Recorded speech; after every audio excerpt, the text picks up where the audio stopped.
9 जुलाई अन्नपूर्णा देवी वर्मा का जन्मदिन है। पिछले 1 जुलाई को उनका असामयिक निधन हो गया। बराक घाटी के हिंदी बांग्ला साहित्य में उनका अवदान भविष्य में सहानुभूतिशील कोई आलोचक आलोचना करेंगे, मूल्यांकन करेंगे। पर एक बात तो सच है, परिस्थिति अनुकूल न होने पर भी अन्नपूर्णा जी यहाँ से पहली असमिया सामयिकी शाकों को कई संख्या प्रकाशित की थी और धारा नाम से एकमात्र असमिया काव्य संकलन यहाँ से निकाली थी।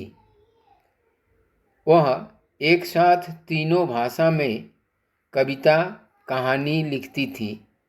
भोजपुरी लोक भाषा के गीत संकलन में उनका उत्साह, उनकी प्रेरणा का फलस्वरूप भोजपुरी के लोकगीत संग्रह और लोकोक्ति प्रवाद आदि का संकलन प्रकाशित हो चुका है।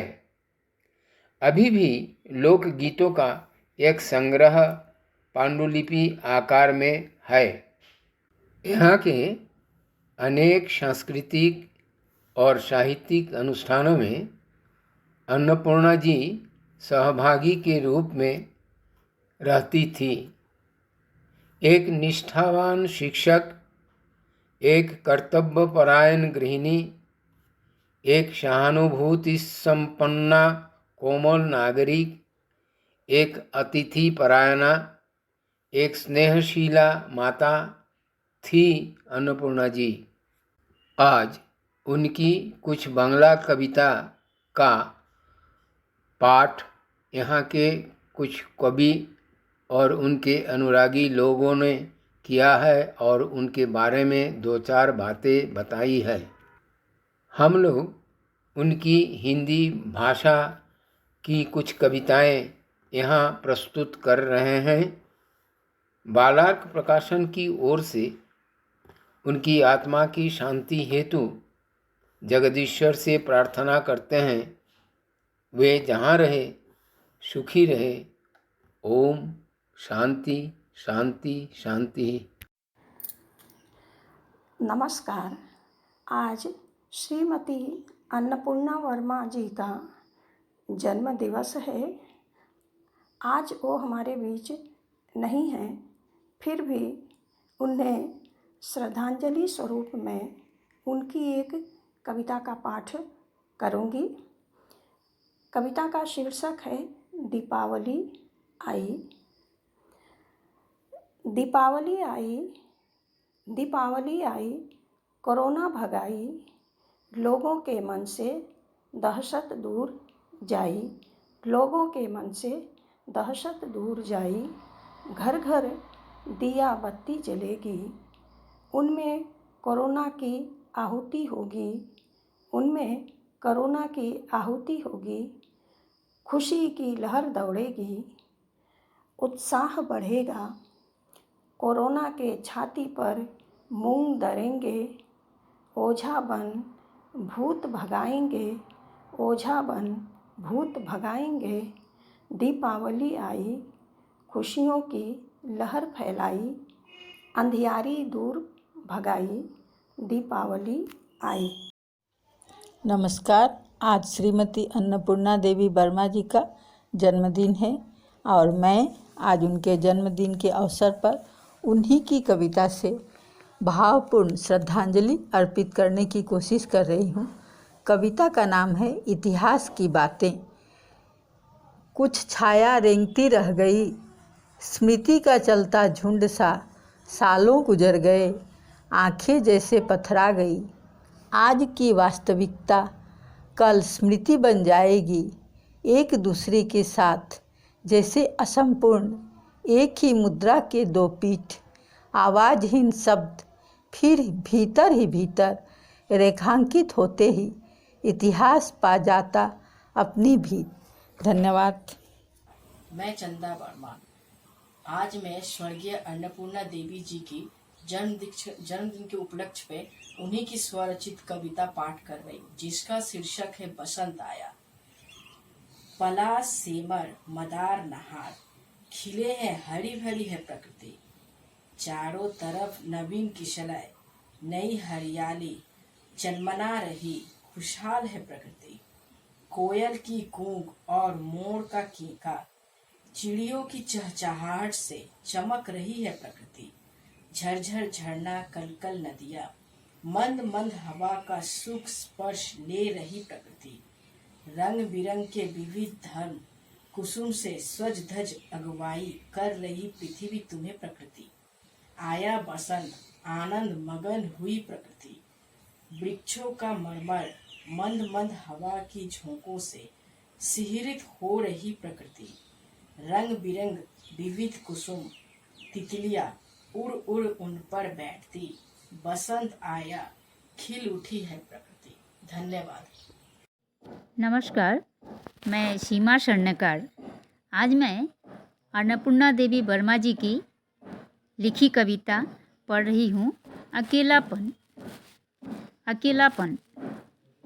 किसी का फ़ोन नहीं आता, किसी से कोई संपर्क नहीं, कोई कुछ बात करना नहीं चाहता। ऐसा हो गया है जीवन। मैं तो सन्यासी नहीं, गृहिणी हूँ। मैं कुछ समझती नहीं। क्या स्पष्टवादिता मुझे दरकिनार की है। फड़ी हुई दुनिया से मैं चिढ़ती हूँ, अपना फर्ज निभाती हूँ, अकेलेपन के दर्द को झेलती हूँ। नमस्कार, धन्यवाद। नमस्कार, मैं संगीता वर्मा आज आप लोगों के सामने एक कविता पाठ करने जा रही हूँ, जिसकी लेखिका हैं स्वर्गीय अन्नपूर्णा देवी वर्मा जी। कविता का नाम है दिया। दिया जलती है लौ की चमक, एक सी नहीं, तेल घी जो भी हो बराबर नहीं। निष्ठा से बत्ती पूरी नहीं गई, रुई की कमी थी, हवा का झोंका परेशान कर रहा था। घात प्रतिघात से बचाकर प्रज्वलित शिखा को निष्कंप रखने के लिए सतर्कता की ज़रूरत होती है। घात प्रतिघात में जीवन है, त्रस्त व्यस्त करता है कभी कभी, सावधान रहना है। पथिक प्रतिपल को समझो, शरीर ही माध्यम है, उसे दिया बनाओ। धन्यवाद। कविता का नाम है पोटली। कविता इस प्रकार है। पोटली। मेरे साथ बहुत बड़ी पोटली है, मेरे साथ बहुत बड़ी पोटली है, तरह तरह की चीज़ है इसमें, साथ लिए घूम रही हूँ, अब सहन नहीं हो रहा। यह पोटली भारी है बहुत, भिखारन समझ लोग मुझे करुणा की भीख देते हैं। भिखारन समझ लोग मुझे करुणा की भीख देते हैं। पैसे कपड़े सुझाव, तीखे बोल, ताने बाने, जाने और क्या क्या। हाथ पाँव सलामत है, अकल की खोटी भीख मांगती। मैं भिखारन हूँ, सही है, पर प्यार का दो मधुर बोल का, कोयल के बोल जैसे जो मन प्रसन्न कर दे। पोटली को खोल, बोझ उतार, हल्का कर दे। धन्यवाद। नमस्कार, मैं प्रियंका द्विवेदी अन्नपूर्णा देवी की कविता पोटली पाठ कर रही हूँ। किसी एक शुभ क्षण तुमसे भेंट हुई थी और मैंने सयत्न संजोई हुई पोटली तुम्हें दी थी। समय की पहियों के साथ तुमने बहुत ही बेदर्दी से उसे बिखेर दिया। फिलहाल सूरज डूब रहा, हम शाम की ओर कदम बढ़ा रहे हैं। पोटली की चीज़ें जो बिखरी थीं पुरानी हो चली। अब तुम ही कहो, पोटली खोल हमदर्दी से कभी देखोगे भी? उसमें कैसी कैसी चीज़ें किन हालातों पर मैंने संजोए थे। दूसरी कविता वसंत स्मृति। खुशी के रंग लिए वसंत ऋतु आया, अबीर गुलाल के संग मन को रंगाया। रंग के उमंग ले सेमर और पलास बन बन में छाया। बहे पुरवैया अहिरे दैया, कूक रही कहाँ कोयलिया। मनवा में मोरनी नाचे, अखिया के आगे हिरनी भागे। पीछे व्याध का धनुष टंकारे, आग लागे बज्जर पड़े, आहत हुआ कौन। चारों ओर सुखद अंधियारी रे, याद आती पुआ पूड़ी दही हलवा मर मिठाई। थाली भर भर माँ ले आई, भैया को किसी ने भांग पिलाया। गड्ढा देख कहे ताल तलैया, गंदा नहर में उतर उसने पूछा, गोता लगा लूं गंगा मैया। चारपाई पर बैठ कहता, चल उड़ मेरे उड़न खटोला। किरासिन का बोतल खोल पीने को जब चला, भागती भाभी अकुलाई आई। उन्हें पकड़ सभी ने घोर घोर इमली खूब पिलाई। धन्यवाद। कविता का नाम है पता नहीं। पता नहीं, उगते सूरज को देख प्रतिदिन नए विचार, नई आशाएं मन में उमड़ती है। जैसे जैसे सूरज का आयु बढ़ता है, किरणें प्रखर होती हैं, उत्साह ढलते हैं, मन खिन्न दुर्बल होता है उदास, घिरता है उसे अवसाद। सिर का भारीपन बढ़ता है, तेजी से छा जाती है निराशा। पता नहीं इसका अंत होगा क्या भरोसा है भी नहीं, कहीं ले डूबेगा तो नहीं। धन्यवाद। कविता का नाम है नारी। कविता इस प्रकार है। नारी। नारी क्या है? दो पाटों के बीच पिसती गेहूं है। नारी क्या है? 32 दांतों के बीच जीव है। नारी क्या है?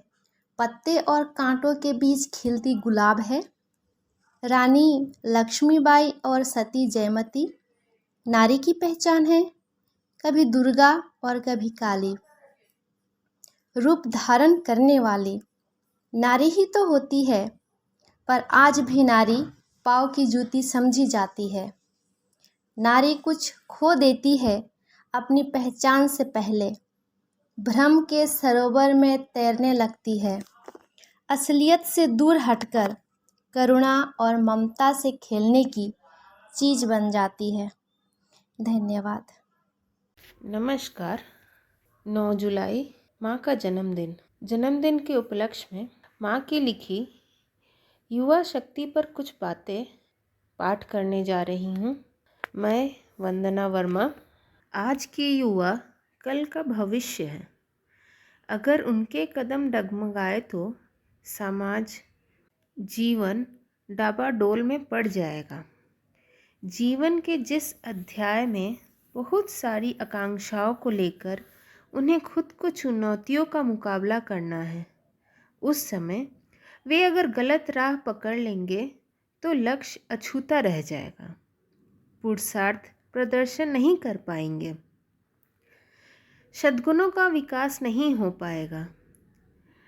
इस अध्याय में युवा मन अनुसंधानी, जिद्दी और अहंकारी हो जाता है।